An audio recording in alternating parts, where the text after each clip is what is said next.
How is everybody doing this, I guess, almost evening? Well, I guess almost night.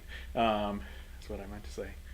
Yeah, hope everybody had a good holidays coming up on the new year. What I think we'll do today, just recapping. So let me switch over to the screen over here, our handy dandy spreadsheet. If I can bring it up. Of all the songs we're currently working on. And of course the bottom one here, this Christmas section. Let me zoom. No, Zoom doesn't work. That's right. I hate Google Sheets. Man, this has been such a pain just to get this as a resource to do it. But anyway, the green section, the Christmas section, we kind of finished. As I said, we made by far the most progress on these. Now, granted, in terms of arrangements, not even really learning a chord progression, maybe adding in a little bit of harmony. But I thought overall, the Christmas stuff was a pretty good success of like what I wanted to do, when I started out, doing this project of being able to play standards.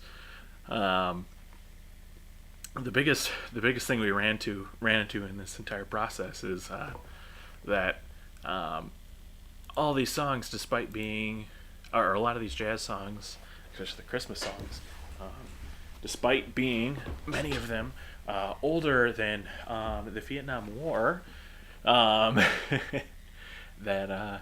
people still hold copyright on them. So I think I'm gonna maybe continue with especially our 5 standards up top. Maybe thinking of writing contrafacts, or just maybe soloing over it. Because once you have the melody, maybe I'll work on some harmony, but that's always been the biggest problem here, even with the Christmas songs.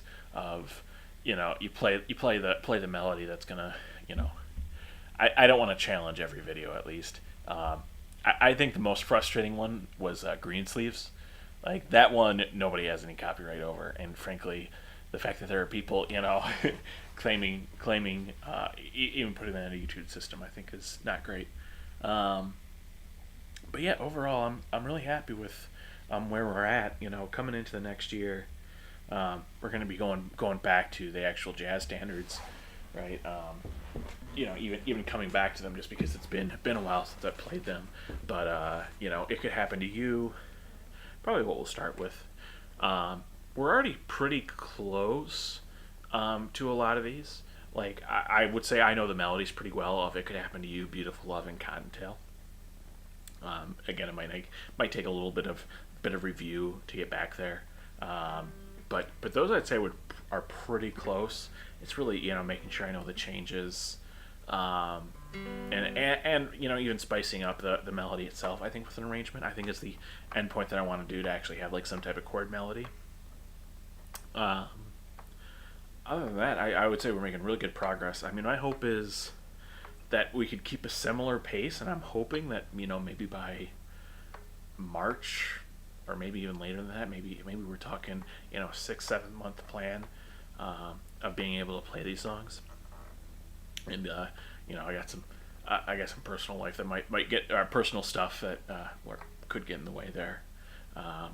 But regardless, I would say coming into the new year, really focusing on these standards. I'm very happy with where we're at. But yeah, Christmas stuff was great. I really like adding some of like the stuff I learned every stream.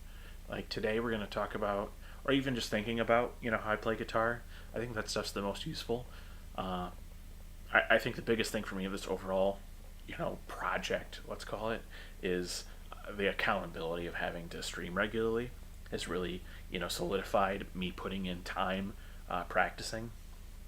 Even looking at what I played, I feel like I've made quite a lot of progress. Now, granted, is it the best guitar work ever done? Of course not. That's not the goal of the stream, right? I'm not a professional musician. I'm just trying to improve my craft, and this is more of a hobby of mine. But yeah, I think the overall theme is doing pretty well.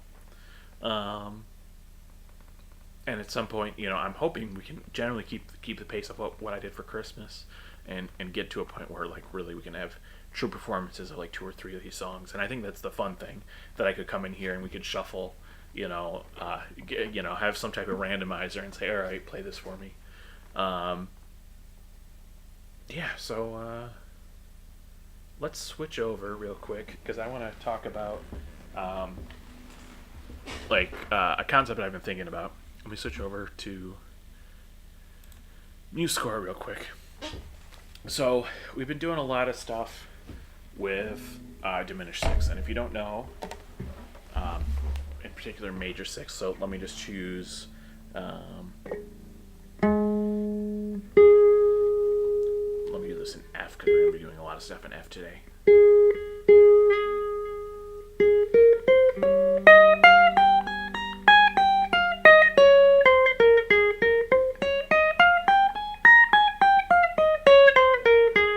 So that's the usual major scale that we all know and love, right? Right, we do it in thirds.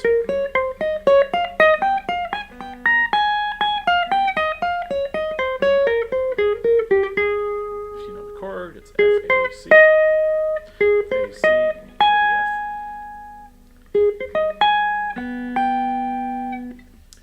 F. But diminished six, we just add the diminished six, right? So you get something that sounds like this.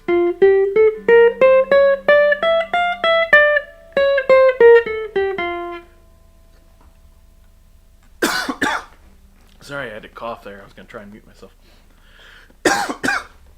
Oh, man. I think it's dusty and it's getting colder up here in Michigan. Anyways. So, and the nice thing about this, Barry Harris concept is if you do your usual chord thing of pick a note, skip a note, you get two chords. You get, oops. This course F6. 1, 3, 5, 6. We're thinking of traditional, scale, or even intervallic ideas. So 1, 3, 5, 6, and then if you do the other set of notes, you get a diminished chord. You get 2, 4, flat 6, 7. So if we do our usual stuff for chords, where we're just running through the scale, moving up. And I like doing the inversion with the note of interest on top. You can get a scale of chords where you get this nice alternating pattern of inversions of six chords, major six chords. Or if you change and use minor, it'll be minor six chords and the diminished. Generally, the trick here is inserting that diminished chord to create an 8-note scale, and you're always going to alternate between the two because you're always keeping the same two sets of notes, right? As compared with a 7-note scale where you do get different types of chords, right? Because you're keeping 4 of the 7 in the scale, and of course as you shift up you're going to have different notes, but when you have 8 you have 2 sets of 4 that you're always alternating between. So usually on guitar you like playing these, I always like playing these in drop 2 just because you get all the notes in a group. So if for example, as I said, the reason why I chose F is because usually I play them in F. So you get F6, and then you're going to have G diminished, all the alternating, right? So G diminished, and then you're going to get F6 again, and it's the same G diminished, but you can think of this, of course, as B flat diminished, and then F6. Again, these are all just inversions. And then it's going to be D flat, which again, they're all the same. If you don't know this fact about diminished chords, because they're stacked to minor thirds, you can call them by any note. They're all the same. But you could also just say F6, G diminished, F6, G diminished. It's kind of like this on-off type of concept. So you get D flat diminished, and this is not half diminished. This is like the true diminished where you're stacking minor thirds.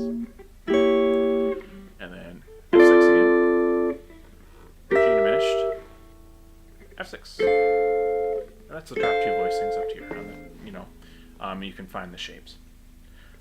So we've done all that, and that's really nice. That we can just go through the scale.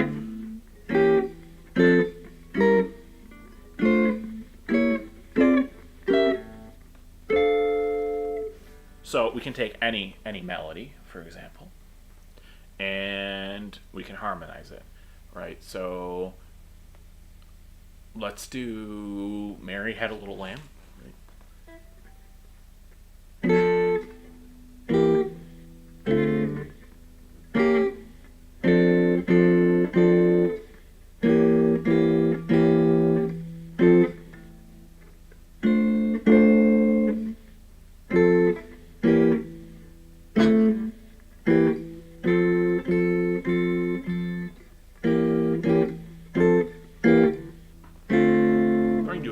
Choose any melody.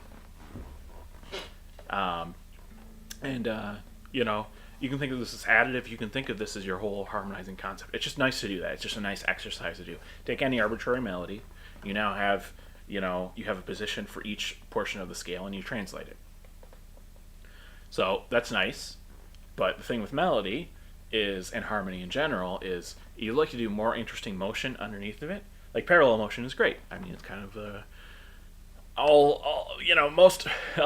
a lot of in particular Western music, or even more modern music, is all parallel motion. But what you'd like to be able to do is control the harmony and the motion in general as another gear in the sense, right? So you have scale as one dimension, and then how the melody is moving is another dimension you could do. So one way to think about this is the simplest way, right? So let's start with expanding motion, right? So we want our, keeping it as simple as possible, we want our top and bottom voices to get further apart. Well, the easiest way to do that, and this is a simple example on guitar, is you play your top voice, top 2, top 3, top 4.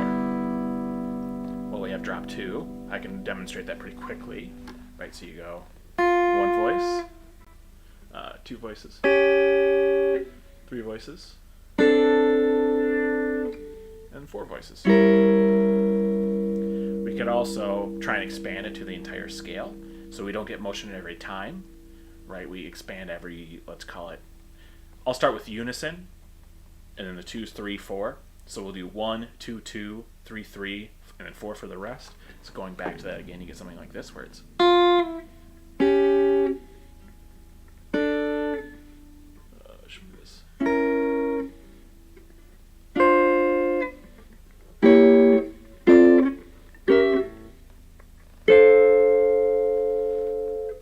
so you're getting contrary motion in the form of expansion. But what we like to do is each time actually expand the voices. So in order to do that, we need to think about this a different way, because drop 2 isn't sufficient, because again we're doing this trick, we're going 1, right? Let's just keep the same chord, right? 1 voice, 2 voice, right? So doing the simple math here, it's an 8-note scale. We only have 4 different ways to play it, again in our simple way. One easy trick to think about, because we're doing drop 2, is adding in drop 3 voicings. And thinking about it simply, drop 3 means that the third voice down is going to be down, which of course is going to be lower than the second voice. So in the full form of this, right? So we have this is our drop 2 for the, let's call it the root chord, where the one's on top, and then our drop 3 voicing, which as a quick aside, you can actually, pretty easy way to convert. I mean, this is where music theory really helps you, because you know how these things are constructed. There's a very easy way, well, not easy, it requires two motions, to convert any drop 2 voicing into a drop 3 voicing. The simplest way to put it is you take whatever note is on your second string down. So since we're dealing with the top 4 string, we can say the note on the second string, we move down an octave, and the note on the bottom string, we move up an octave. So even coming back to full screen here, so you can see it, right? This is our, let me go this way, right? This is our usual major 6 voicing. Again, him and root up top on this string set. Turns out we need to move this note right here down an octave. again, using our usual tricks because it goes through the third and second string. Right, we're moving down. That we know that an octave down is here. Right, so it's the third fret on the fifth string. Okay. Now the other thing we have to do is move the open up 2 strings, and it turns out we get something that's also right here on the third fret. So drop 3 again from this. Again, make it a little bit easier to see. Now to drop 3, we just got to do both of those movements at once. So you get a chord that looks like this. So the first and third strings should remain the same, so those shouldn't change. But it turns out that this voicing looks something like this. Oops, if I play the right notes. So that's the drop 3 voicing, and it's this kind of shape where it's on the 5th string, 3rd fret. I kind of think of it as these two bottom down the neck notes are parallel, and then you got the same, kind of angular shape that you have in this, because you start here, and the first and third have to remain the same, just again by definition. And so there you get another way of thinking of drop 3 on a guitar, is that you have a group of 3 strings played together, and then one that skips a string. So you get 1 and 3. It turns out you can follow this concept even further. You do drop 2 and 4s, which I'll talk about in a second. Drop 2 and 4s have a similar pattern, but it's 2 and 2, where the skip is 2 sets of 2. If you follow it through, if you do all the drop voicings, you'll get all the different variations of how to skip a string set, right? So I think drop 2 and 3 is gonna end up being 1 and 3, right? Just off the top of my head, it's got to be that. It's based on how we're moving the voices down. So yeah, so we have drop 2, and as I said, we want to do this simple trick where we're just going 1, 2 voices, 3 voices, 4 voices. We're adding more motion underneath, right? We're expanding. And drop 2 isn't sufficient because, as I said, we only got 4 variations. But we're going to do a simple trick of adding in the drop 3 voicings as well, because it's going to expand. Now, when we do only 2 notes, we got to think about what's the second voice. So the second voice for drop 2 is going to be the 5. And the second voice for drop 3 is going to be the 6. So in order of expansion, we need to do it's going to be drop 2, unison. You can think of it as drop 2 or drop 3, but as I said, it's a note. It's all the notes played together. You can think of them collapsing if that's useful. Again, a YouTuber I really recommend on this type of stuff, and kind of where I get a lot of my inspiration of just trying to simplify it and coming up with some way to simplify this and using shapes that I already know. He has his own concept called the elevator sequence. So it's Labyrinth of Limitations on YouTube, but it's also Thomas Heckles is the guitarist. I believe he's from Texas. But the main idea of this concept is the elevator sequence. So there's 8 different ways essentially to play chords for the diminished sixth concept, and each step is a different.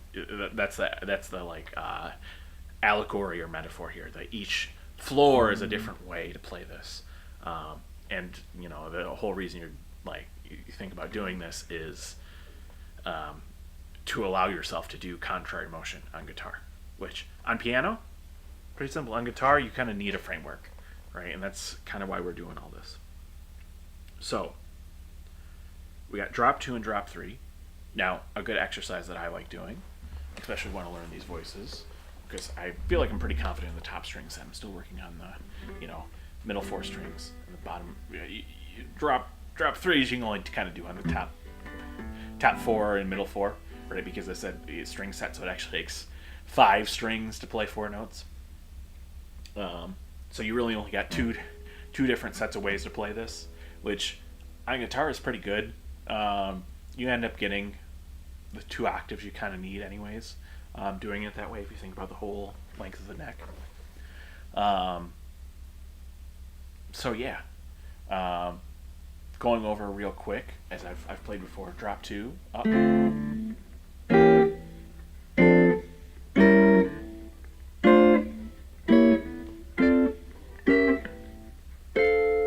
Okay, you can also do drop 3.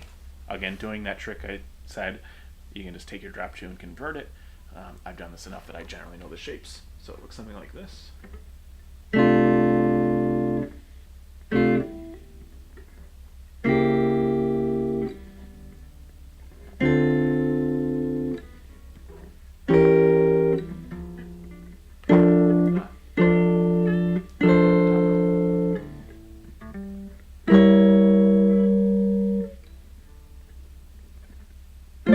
Six is the hardest one, and drop 3.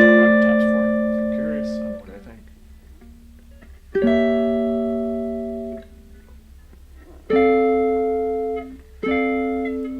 And I've said, once you know these things, because it's like a scale, you should practice it like a scale. The thing I like doing is thirds. So doing that in drop 2.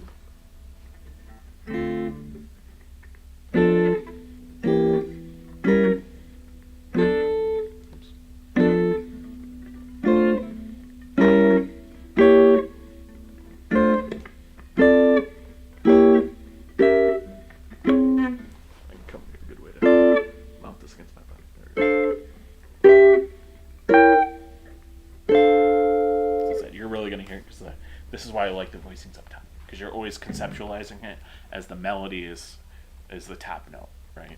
And it's really easy to identify what you're playing.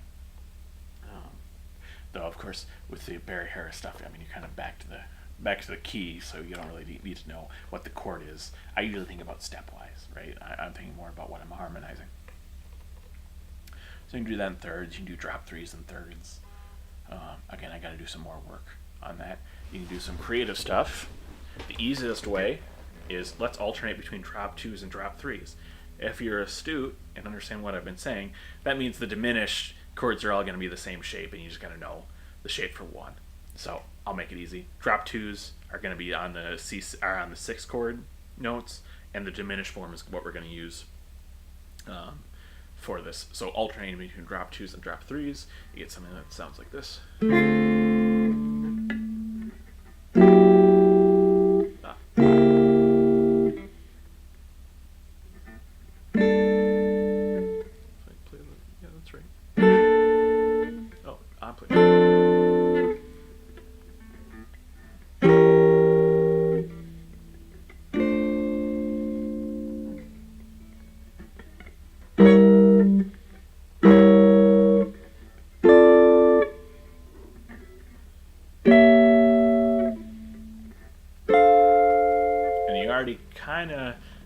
If you do this, you'll notice that you kind of get the expansion that I'm saying, right? Because generally, when you're moving in drop 2s, you're moving.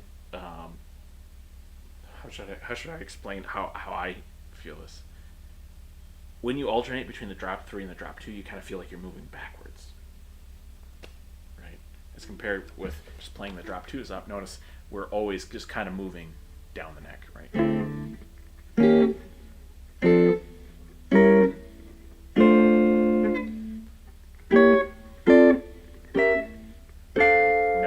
Not moving down the neck. But if we do this alternation, right, let's just start with the drop 2 voicing starting on the 2, right? So it looks something like this. When you alternate to the 3, notice how little my hand moves.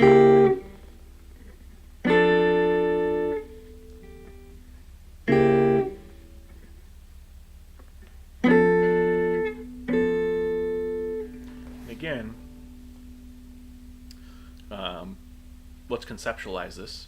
Let's go over to MuseScore just so I can show this, right? And this is just going to be my general notebook over here. But let me just write what one of the voicings looks like. So we're going to put F up top. Let's just change these all to whole notes. I think it just makes it easier to see. And then we put the voicing. So F6, D is the first voicing. Let's start with drop 2, and we'll write a note. This is in drop 2. So it's F, A, C, D. We're doing drop 2, so that's going to be our drop voicing. So D is going to be down here. And then we need C as our next voice, and we need A. So that's drop 2. Drop 3 is going to be the same exact thing, but instead of putting the 2 down, we're going to put the 3 down, which in this case is C. And then we're going to need to add D. And notice, if you're looking at the motion here, that we're already kind of getting the type of expansion that I'm talking about. Notice that the top voice stays the same. Of course it should. This next voice goes up, whether it be a whole step, right? And this is just the same chord. You can think about this moving in the diminished. You know, we're thinking about intervals in terms of expansion, and this can be a very similar effect. The bottom voice, or sorry, the third voice, of course, remains the same, right? Back to what we were doing on guitar, and the bottom voice goes down a whole step. So you get this expansion that I'm talking about. Now the problem is, because what we're going to eventually do is we're just going to use the top 2 voicings. So let's just copy over what we have before for top 2 voicings. Should be this. We got to be very careful about the order we're doing this type of like string maneuver, where we want to play 1 string and then 2 strings and then 3 strings and then 4 strings. All right, we're just going to reuse the shape that we already know to create this type of expansion. So if we just alternated drop 2, drop 3 with using those string sets, sometimes we would actually be contracting, right? Because we're only hearing these 2 notes. So we got to be very careful about which order we're going to do things in. So let's try. We're going to find out that we're going to run out of notes, but I'm going to put the voice up top. Yeah, let's do it this way. I'm going to put the voice up top of interest that we want to do. So let's just do an F scale all the way up, right? And we're going to be trying to harmonize an ascending scale, right? A pretty simple thing. So we're putting the top voice up right here. Remember, we got to do. Let's do C sharp.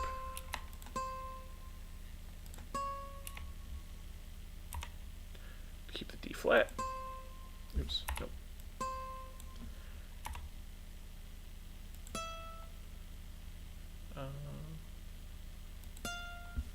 Make sure I'm right, because now we're doing leisure lines that I usually don't see. So this is D, this is E, and F. Yeah, this is correct.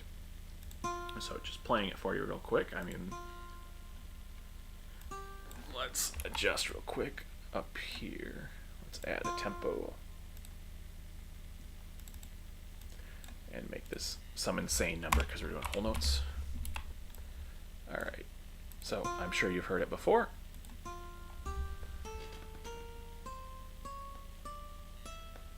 Yep. And that was the diminished scale, or 6 diminished. So what we want to do, as I said, we're going to start unison just to keep it simple. And we're going to try and do drop 2 and drop 3. And again, what we can do is, let's do it down here, just to keep it simple. Let's, you know what, let's do it. Let's just alternate drops 2s and drop 3s. So, as we said before, let's start with drop 2 by convention. So it's going to be F, C, A, and D. The diminish is, of course, it should be the voicing, it should be the other notes of the scale, so it should be G, B flat, D flat, and E. We're starting on G. G is the second, should be the 8th, so E should be the next voicing. They said we're drop 2, so E should be put down below. Or sorry, we do drop 3. We're doing drop 3. Remember, we're alternating between. So E's got to be next. Then we got to do B flat and D flat. D flat's going down here. And then B flat.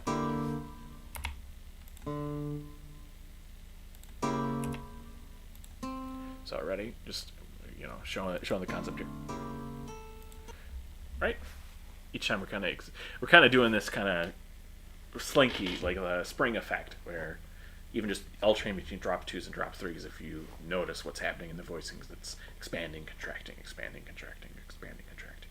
It's a unique sound. It's not as parallel. There's actually motion. It's not just parallel, right? Not just parallel motion. So, same thing as before here. We got A up top, so F is going to be the drop two that goes down.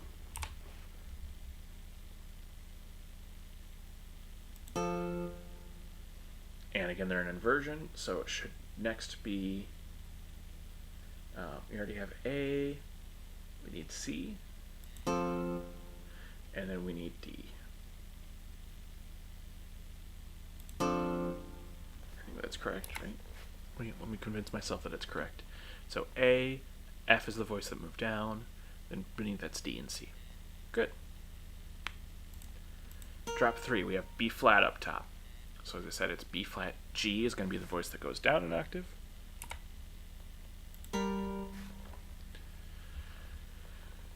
And then we need D flat and B flat.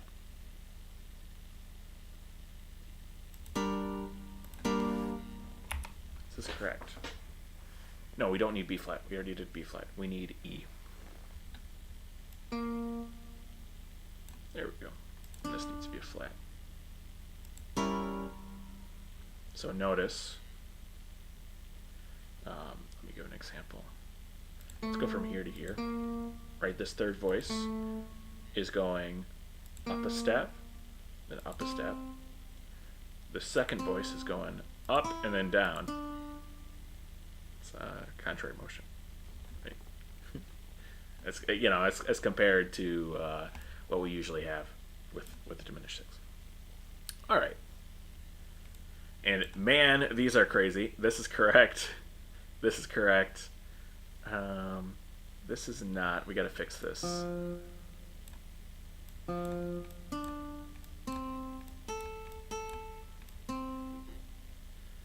see. Usually it is 3 5 3 5. 1 second. Yeah, that's annoying. Am I wrong? F A C D. Yeah, it's a 6 chord. What? All right. Well, we'll focus on the tab later, because yeah, this is not quite correct.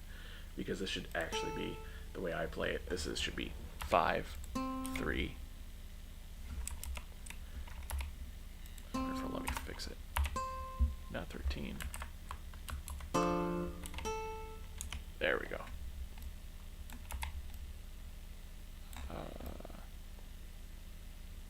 Oh, what? Why did I do that? That's okay. Whatever. We're not going to do that right now. We'll not focus on a tab quite yet. All right. So as I said, drop 2, drop 3, and let's just put some notes here so we know. Drop 2, drop 3, drop 2, drop 3, drop 2, drop 3, drop 3,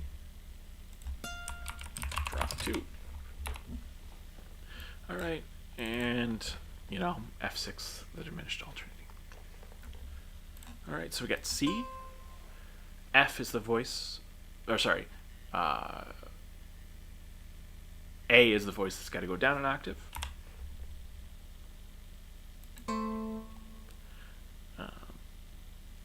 Then the next one is going to be D and F. It's the drop 2.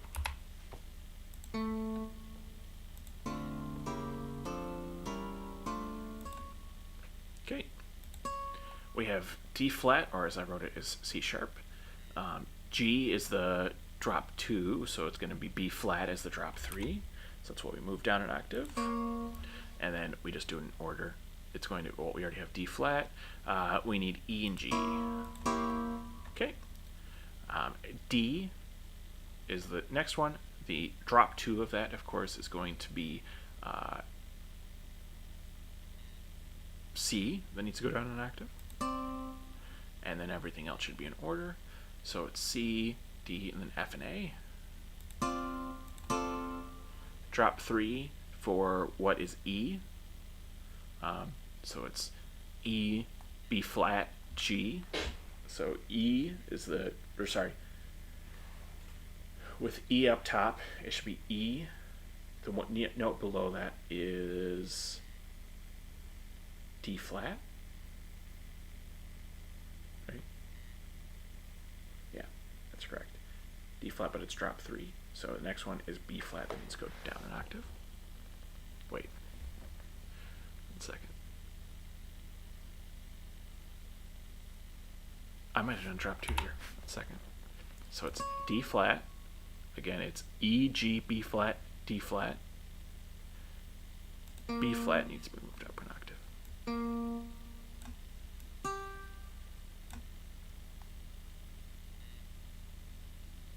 then this needs to be moved down an octave.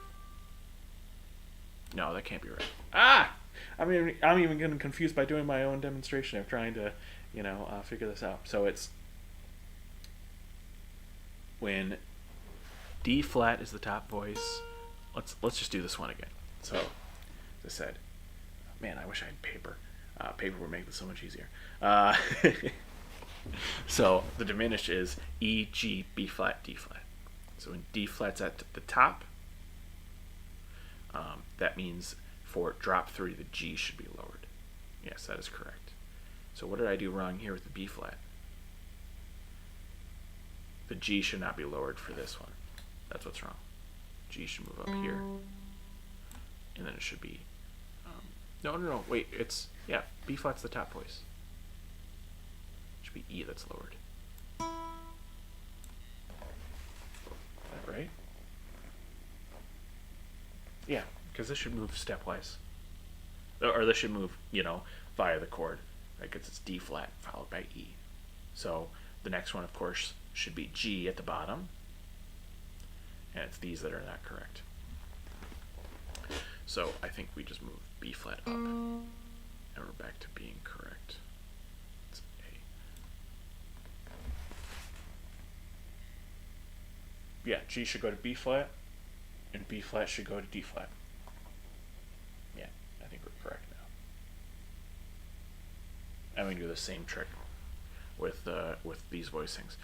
So let's just convince ourselves that this is correct. So the next note after G is B flat. The next note after E is G. The next note after B flat is D flat, which we can put right here. So let's keep by convention, keep it this, and then sharpen. All right, let's play from the beginning.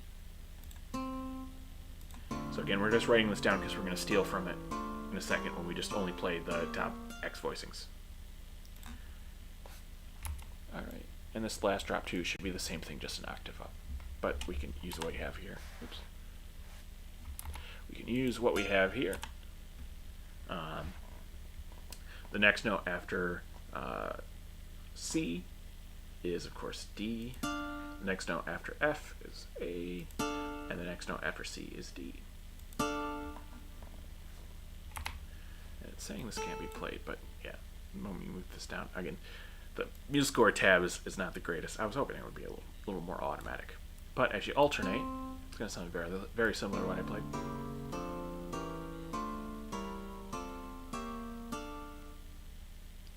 Oh, don't need to go all the way back. Well, it's playing again. In fact, I'm going to bring up the volume a little bit so you can hear it. If you're really listening to the inner 2 voices, I hear this kind of like da da da da da da type of motion.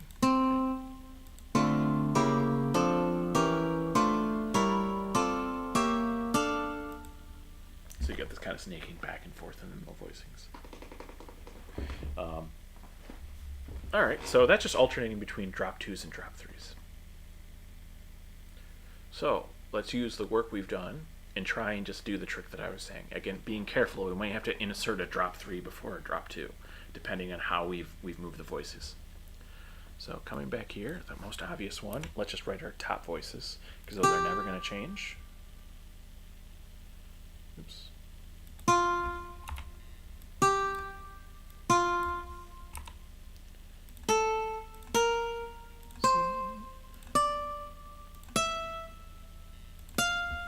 So we've written out our scale as before. We want one voice, we want 2, but notice if we just look at the top 2 of these, we need to alternate to drop 3, right? Because the motion from here to here is a lot bigger from here to here. I mean, we're going to alternate. It's going to be a step down, right? Because drop 3, the next voice is the or drop 2, right? The next voice is the 5th, and drop 3, the next voice is the 6th. So we need to alternate into drop 3. So we need to bring this back, or sorry, we need to. This isn't that helpful. Man, I should have written out both the drop 2s and the drop 3s. All right, we're doing it live. Anyways, so I can work it out. So it's G, E is the next one, right? Or we could either have E or D flat. We want E. Okay. A, the next voice. Again, we got 2 choices here, right? So we could either put the F right below it,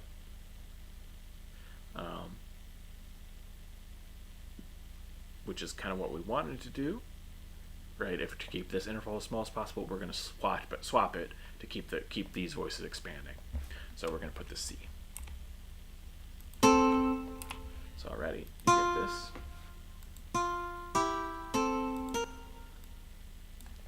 All right, now we can do, since we have no other options, we got to do 3 voices.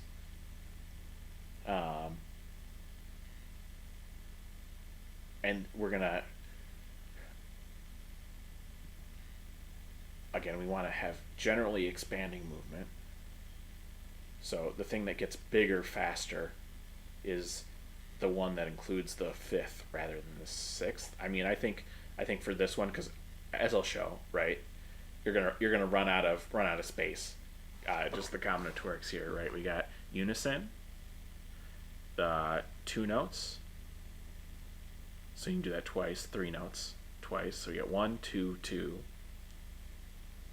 Then we got 2 more. So we got 1 plus 2 plus 2 plus 2, 7. We actually need 1 more variation. That's going to be the conclusion I'm going to reach. But I'm just writing out this type of alternating, doing this pattern.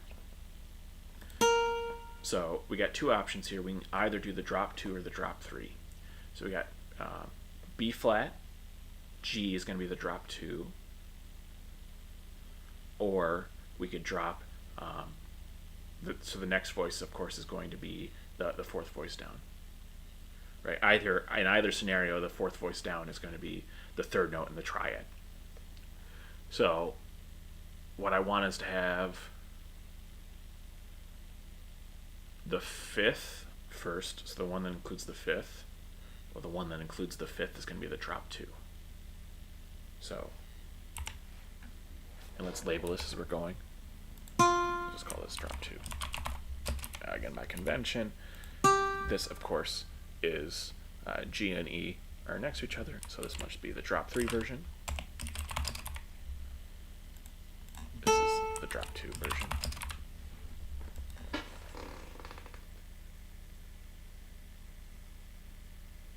So, as I said, we want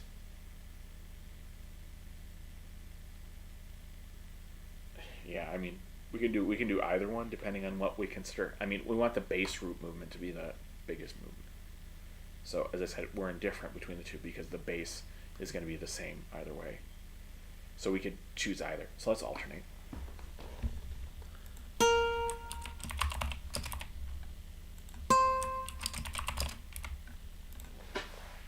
So this should be, so B flat, it's G, E, D flat, and it's drop 3, so we're including the second note went down, which is G. And that is A. And then we need the other one, which is going to be D.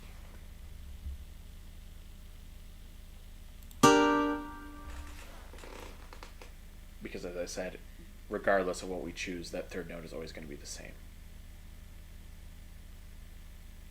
But generally we're trying to expand. So let's see how this sounds.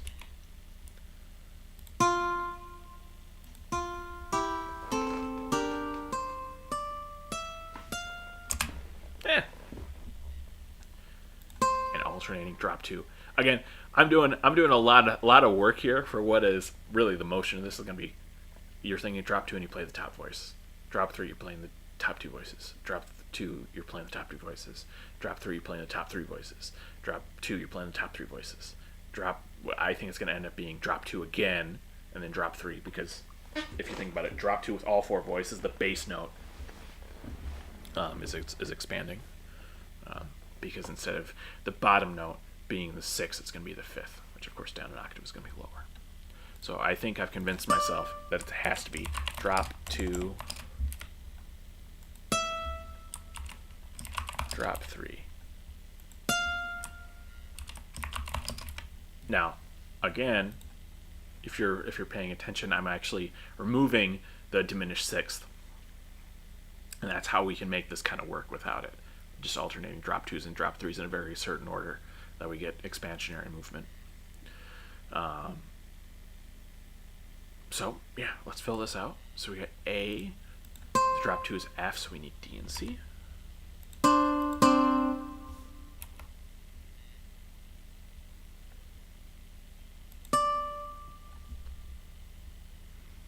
Oh, well, okay, so this is the octave. It's gonna be the same thing. So let me just fill out the full chord in drop 2. So that's D. The next voice down is C, which needs to move down an octave. Then we need D and F, which we will put right up here. Is that right? Yeah, it should be like this. Let me make sure it sounds right. Yeah, I believe that's correct. All right, so we just need to list out the voicings in drop 2. That's 1, 2, 3, 4, 5, 6, 7, 8. Yeah, I'm correct. Drop 3 for this one is E. The next one after that, below that's D flat. And this is C sharp. Okay. Below that is of course B flat, which in our drop has to go down the octave. And then we need G, which we can put right here. Okay, drop 2 with D up top. It should be C, which we'll put right here. Then we need F and A. So after doing all this work, we have at least I have convinced myself that we need to alternate. And again, we're going to skip. We're going to skip the diminished 6th to kind of make this work. And this is kind of what I was conceptualizing for the past few days, is you can kind of do this trick, again with the strings, the top set of strings. So 1 string, 2 string, 3 string, 4 strings, alternating. And almost get it to work just using drop 2 and drop 3. Right? So again, playing it.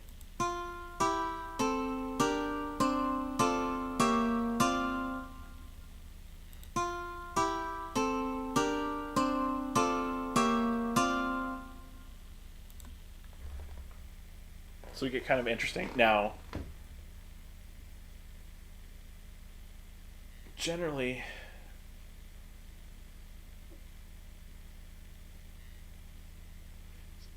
well, the bass, I mean, so the first problem here that eventually I'm going to suggest is we can continue this procedure, and I think I can kind of make it work if you add drop 2, drop 4.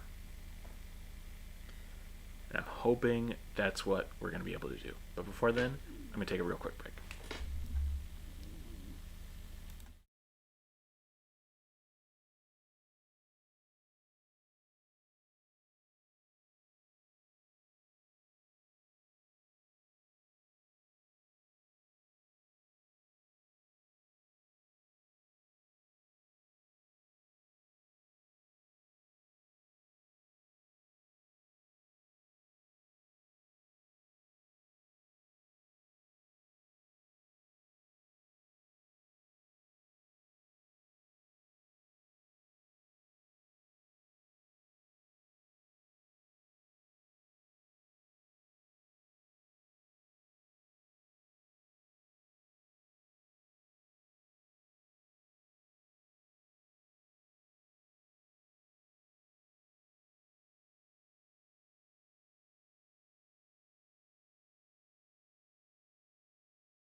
All right, so as I said, we're getting close.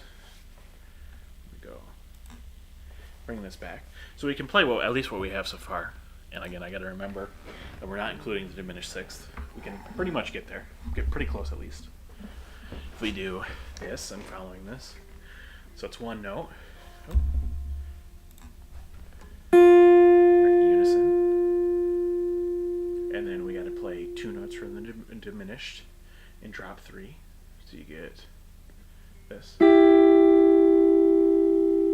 then we got to play two notes from the drop 2, like this. And then we got to play 3 notes from the drop 3. It looks like this. Then we got to play 3 notes from the drop 2. That looks like this. And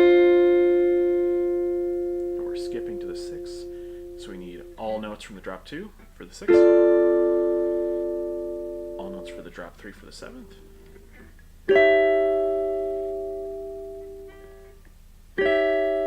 Oh, sorry, it's drop. And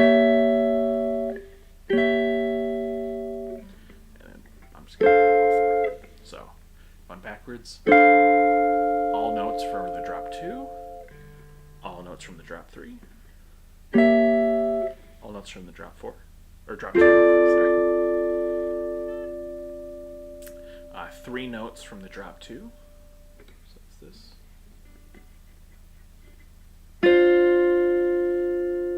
3 notes from the drop 3. Looks like this. If I play the right note.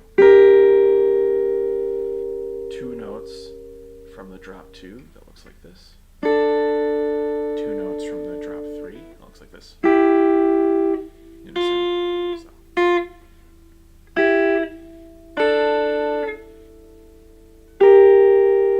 Right, so it's unison. So 1, 2 notes, 2 notes, we need 3 notes. So that's this. 3 notes. 4 notes. 4 notes. Oh no. And 4 notes. So again, it almost works. It almost works if you're very creative about alternating between the drop 2s and drop 3s. And again, it's drop 2, drop 3, drop 2, drop 3. Drop 2, drop 2 is the way I said it. So between the, what would that be? Between the 5th and the 6th, they're both drop 2s. Right, so you go from this voicing right here. Right, so between the 5th and the 6th, you're playing that. That's kind of the trick. Now, if we played all of them, it would be true parallel motion. Again, sometimes it's more about conceptualization than even what I'm saying here, but it almost works. Again, just using the shapes of the drop 2s and drop 3s. So in order to add in that diminished 6, well, see, that's the thing. We got to come up. I think you have to add a drop 2 and a drop 4 in order to get this to work with all 8 notes of the scale. But this is a nice handy trick that if you use this type of idea of alternating between the drops, 2s, and drop 3s, you can almost get it to work. And again, the broader ideas we're going 1, 2, 3, 4, right, for each of the shapes, right? And that's our expansion in this sense. And then you get to control how many notes you play, and then you can play around with this because you can also think of that as a scale. That's a broader idea of what I'm thinking. So I still got to ruminate on this a bit, but I think I'm starting to get to a spot where I could probably explain the idea of what I'm going for. And again, I'm just trying to simplify, not necessarily even simplify, but come up with my own way of thinking about this type of movement using shapes I already know. And I think what I'm going to do is I'm going to add a drop 2, drop 4 somewhere in here. Because one problem with drop 2, drop 4 is because we're lowering the 4th an octave, that means it's going to be, so again, thing in root position 1, 6, 5, 3 is the natural way to do this. So drop 2, drop 4 would do 1, 5, 6, 3. So maybe drop 2, drop 4 could help because it's always 1, 5, 6 instead of 1, 6, 3. I guess we could use the triad. That's what I was worried about. Now you can't. There will be a duplicate if you do drop 2 and then drop 2 and 4, right? Because it's 1, 5 for both of them is the order. But the triad, we salvage it, and so we get 2. We get 2 additional ways, and that should be good enough. All right, I have convinced myself that you only have to do drop 2 and drop 4. Add that into this, and you get a way of expanding the entire scale. Again, I'm nervous about how I did this alternation between the drop 2s and drop 3s, and I also have to convince myself what I want to do first. What order for the triads. Do I put it here or probably here if I can, depending on what I want to do. But essentially, you get two dimensions: the harmony, how the harmony is moving, and how the melody is moving. So you get really creative ideas of what you can do. I'm satisfied. I think I've convinced myself that you can kind of do this type of procedure, and so it moves it down by only really memorizing three different types of shapes. Oh, I was going to talk about one trick to get to from drop 2 to drop 4. By convention, you just have to lower the 4th voice. Well, on drop 2, the 4th voice is going to be on the 3rd string down. Right. So here's what we played before. We need to move this note right here. So it'll be the 2nd fret on the 3rd string. We need to move that down an octave. Well, on the string side, it's just an open string. So you get a shape that looks like this. 2 and 2. So two strings. 4th and 5th, 1st and 2nd. You get that shape. And you can continue that procedure to convert drop 2s to drop 4s. You just take the 3rd voice down and move it down an octave. And that's drop 4. Or drop 2, drop 4. To get to drop 4 from drop 2s, you would have to move your 2 up an octave and your 4 down an octave. Yeah, I don't like those as much. Like most people, I like drop 2s the best. They're the simplest shapes. Drop 3 is a little less so. And then drop 2s and 4s probably my least of the 3. That's my rating system on these. Anyways, that was a long-winded dive into just trying to conceptualize this. I don't know. Sometimes I think it's just helpful just to talk out this stuff. Didn't play as much guitar as I normally would have because I'm still kind of mulling in my head about how I want to practice or think about this. But I think once I get the set and understand, again going back to this concept of, you can think of this as 1, 2, 3, 4, 5, 6, 7, back to 1, right? That you could do thirds of the expanding harmony. And Labyrinth of Limitations is a great video about doing this, about practicing it this way. That you have 2 different ways to do thirds, or 2 different ways to do arpeggios, 2 different ways, to think about all these things. So it, really expands, your flexibility. And being creative about what you can do. Yeah. Anyways, this is more of a theoretical stream, a theoretical guitar. Anyways, thank you to all who watched today. I think I'm gonna end it here because I got stuff to mull over. I think this will be the last stream before the new year. So happy New Year! I'll probably be back early. Let me look at the days of the week. So New Year's is gonna fall on a Monday, or New Year's Day is gonna fall on a Monday. I'm maybe or maybe not streaming on Monday. We'll see. Not gonna guarantee anything. But I'm gonna come back. I think we're gonna do more traditional practicing. I'm hoping that I can figure out this stuff so I can show it more concisely. Other than that, hope everybody has a happy New Year.